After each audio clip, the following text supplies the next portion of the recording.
دیکھیے، مونچھوں کے متعلق شریعت نے ایک بہت ہی واضح احکام دیا ہے۔ حضور اکرم صلی اللہ علیہ وسلم نے فرمایا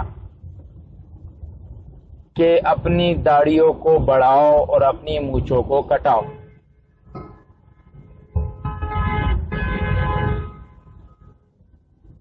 داڑھی بڑھانے کے متعلق آپ نے حکم فرمایا ہے۔ اب داڑھی بڑھی ہوئی کتنی ہو، اس کے تحدید کے بارے میں، اس کی تشریح کے بارے میں علماء امت کے اقوال ہیں مختلف۔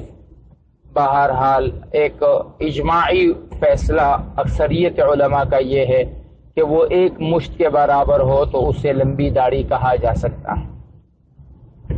اور وقت الشوارب، مونچھوں کو کٹاؤ، تو اس کے متعلق علماء نے فرمایا کہ اعلیٰ شکل تو یہ ہے کہ مونچھیں بالکل صاف ہو۔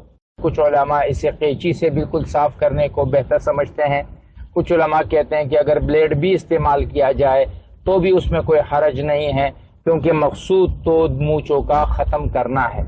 لہٰذا یہ تمام اقوال موجود ہیں، یہ تمام چیزیں اپنی ذات میں موجود ہیں، علماء کے دونوں طرف رائے ہے۔ لہٰذا مقصود کی طرف اگر آیا جائے تو وہ یہ ہے کہ مونچھیں ختم ہونی چاہیے، مونچھیں بڑی نہیں ہونی چاہیے۔ لیکن اگر کوئی آدمی رکھے گا تو اس کی آخری حد کتنی ہے؟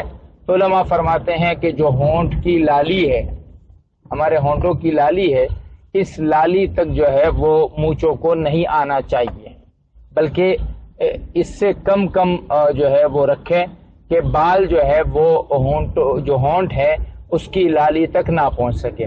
اگر اتنے مونچھ آپ رکھ لیتے ہیں تو شرعاً اس کے رکھنے کی گنجائش ہے۔